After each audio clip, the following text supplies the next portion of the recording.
Hi, I'm John Barberi, owner of Alloy Race Components. Our new product that we're going to introduce to you today is the Torque Clamp Street and Race Clutch. So I just wanted to give you a brief introduction as to what this clutch is all about and how it works in a general detail.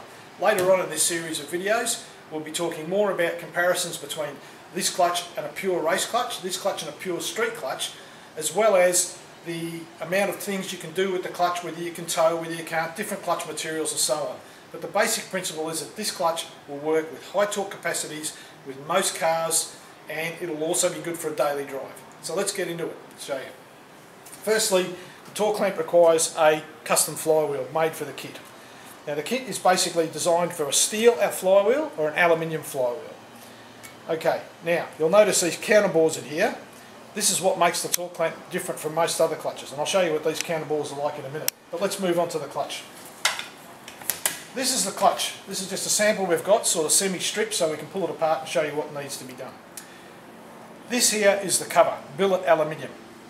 And basically there's no cast components in here, no fabricated components. Everything here is billet aluminium or steel. The plates for the clutch plates are laser cut and bonded, and with the friction material bonded directly to the laser cut plates. But let's pull the clutch apart and I'll show you the components of it. Okay, we have one organic clutch plate.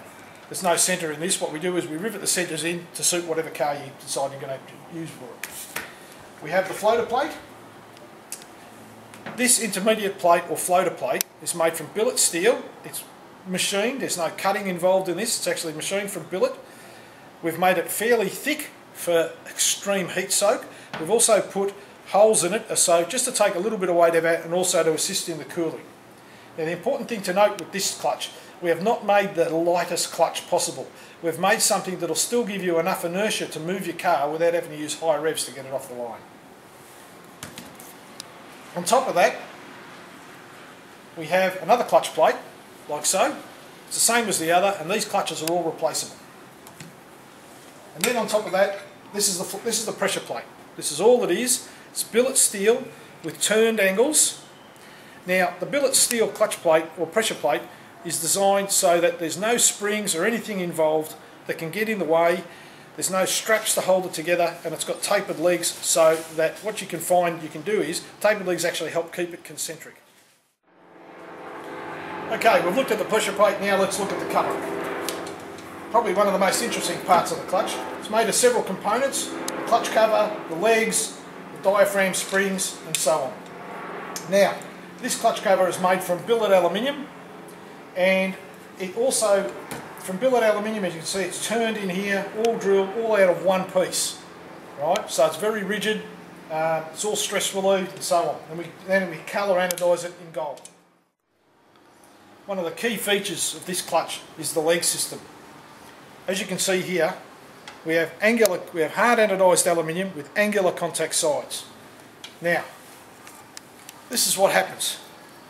The drive is taken up through the leg, like so. Okay, it's contacted angularly, so it actually keeps everything concentric and also provides a larger surface area for less wear. These legs are billet aluminium and they are hard anodised military spec. So they can get up to about, for those in the technical world, get up to about 68 to 75 Rockwell in the skin. So they are incredibly durable. Another feature is the legs. You can see these spigots on either side of the leg. The top spigot actually bonds into the clutch. Okay, so it's recessed into the clutch to take positive location and drive. And then from there, at the bottom, it also fits into the flywheel. So it's also got positive location and drive. When you get them all in this cover, like so, drops into the flywheel, and you can see without any bolts we have positive location and drive.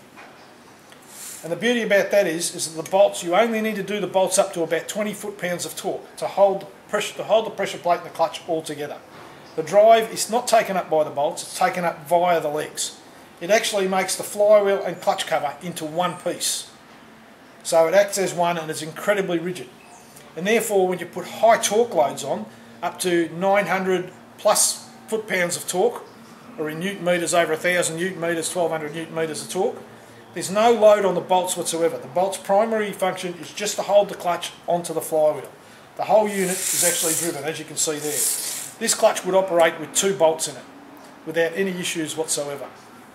So, as we put the clutch back together, again, there is nothing in this clutch that is not fundamental to its operation. So there's no straps or springs or anything that can break. Points of failure, most of them are eliminated. So to put the clutch back together again, we've got the billet pressure plate, the clutch plate, the floater plate, and the other clutch plate. And then that just bolts onto the flywheel. The resulting is a low moment of inertia clutch that can hold up to 900 foot-pounds of torque that you can use in your daily drive, with pedal efforts no harder than a standard car. So that's the first in this series of videos of how-to and what the torque clamp's all about. Later on in this series we'll be showing comparisons between racing clutches, normal clutches, standard clutches and so on. And also too what the torque clamp does, towing videos and so on. So thanks for viewing this one.